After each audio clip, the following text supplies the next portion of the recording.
Hey, at the very least, the vlog gives me an opportunity to practice talking and to put my teeth in the morning and other stuff. So I decided I was gonna do it again. I probably won't share this one because I've already recorded it like 4 times and it's not working. The performative nature of vlogs is the only thing I don't like about them, because I think they work best when you forget that you're filming yourself and you're just talking to process the process of just understanding like what's on your mind. You know, it's almost like a journal that's very public. But what's been on my mind today is I woke up and I practiced guitar for 3 hours or 2 hours, something like that, and still working on the finger tap thing. I'm gonna practice singing it a little bit.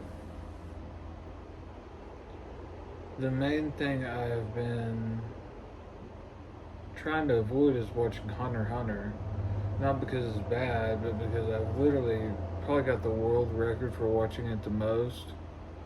I've watched it every day for almost 10 years, or whenever, the 2007, 11, whatever it was, the sequel one. Or not sequel, but the remake, not the 1998 one or whatever. I own both of them, but I really, really like the authenticity to the manga of the 2011 one. Yoshihiro Tagashi is my favorite artist that's not a musician. And I've been reading it off and on, the manga. I've been reading it off and on since about 1999, 2000, or whenever the Scanlation group, Toriyama's World, started doing it when I was a kid. I read it on that format, and I read it off and on through its publication time from the early volumes. I think I got up to the Phantom Troop Yorkshin arc or whatever before the Scanlation group dropped it, and then it was a year or two before I was able to find out how to get to where I could read the new chapters, because this was all before the official release. The official release is amazing, but I've got nostalgia for those original releases just because that's what I read first. I don't know, it's a strange thing. It's hard to believe it's been like reading Hunter x Hunter for like, I don't know, like it's probably been like now 25 years, like almost as long as it's been around. All of my adult life, most of my youth was spent reading Hunter x Hunter. It's my favorite work of art. And I think it's because it's got a perspective that is an innocent perspective on evil,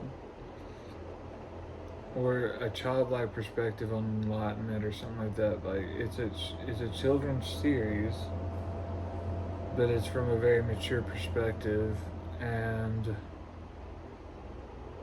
I just like that. If it captures a very distinct worldview. I don't think it's just Japanese either. I mean, it's like in Christianity, it says, all kinds of stuff about how we'll have to be like children or judgeless or remove them from our eyes. And there's something about that, about Hunter x Hunter. I mean, I don't know. I'm kind of thinking about it now, and I'm making a horrible video because I'm distracted by my own sentimental nostalgia. But at the end of the day, Hunter x Hunter is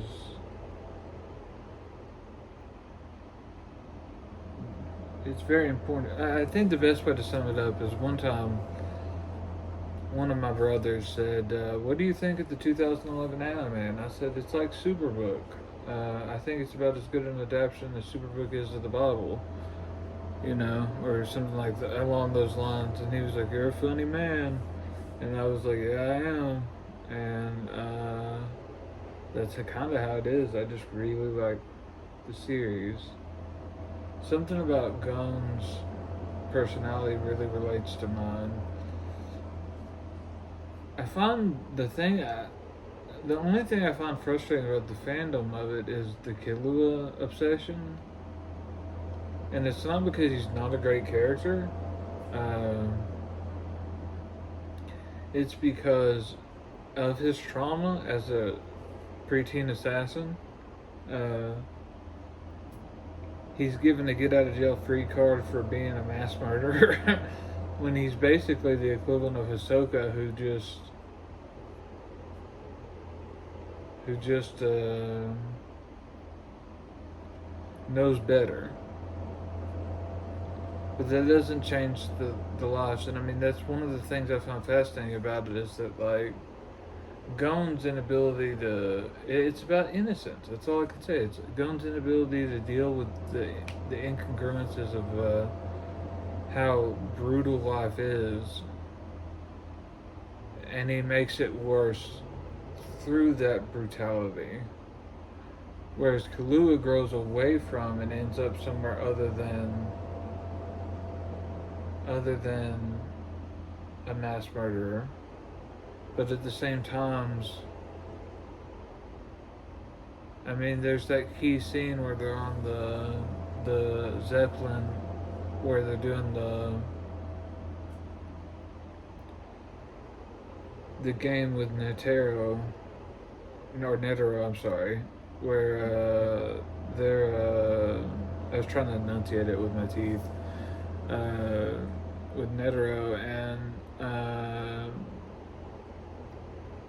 Killua gets frustrated that, he can't win, and he kills the two guys he bumps into on the Zeppelin. And I mean, that's an example. You could blame Melumi's needles, but I feel that's dismissive of the point. It's about forgiveness. He has no arc if it's just removing Melumi's needles.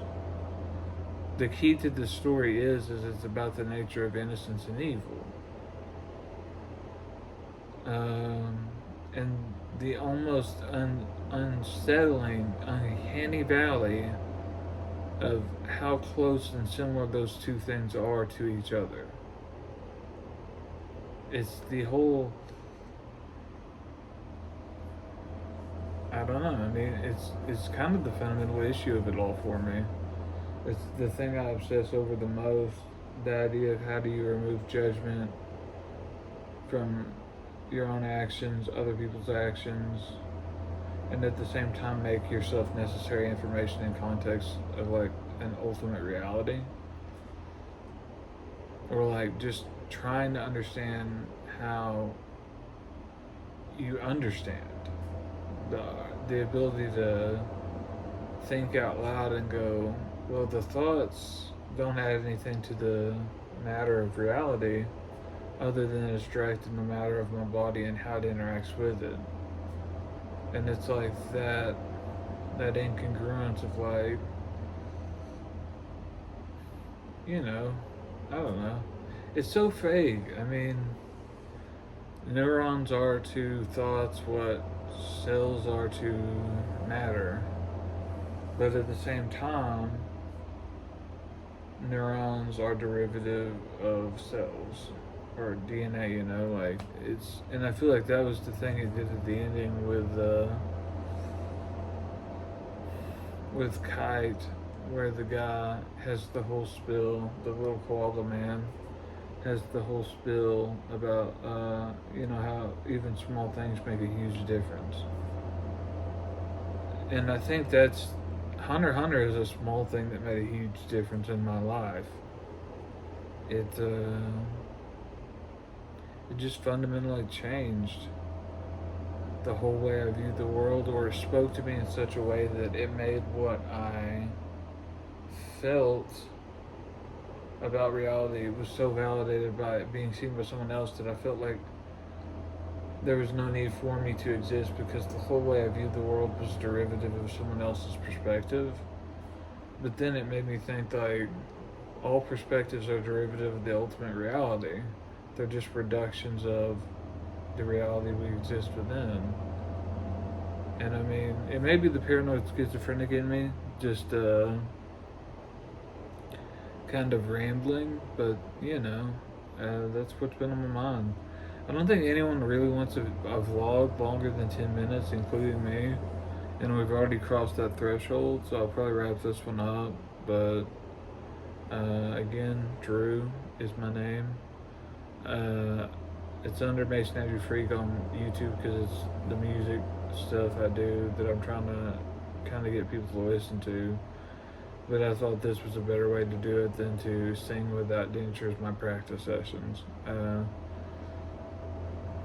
I kind of came to terms with the fact that I still have little tics. Like, I forget that there's so little in reality that has anything other than therapy in my family. I have no real connections right now. And except for on Mastodon or Blue Sky, a few, buddies. But it's not like they check in on me or anything. It's just more like we interact occasionally. And I find that this gives me an opportunity to just vent, I guess. I mean, it's not that big a deal. But the problem is that sometimes I lose track of how many kinds of people there are in the world, and I share stuff like practicing a song without my dentures, with like the lyric sheet on the counter, and it's like I shouldn't do that, because there are, it's not the kind of forgiving world. So, but peace and love, and take it easy.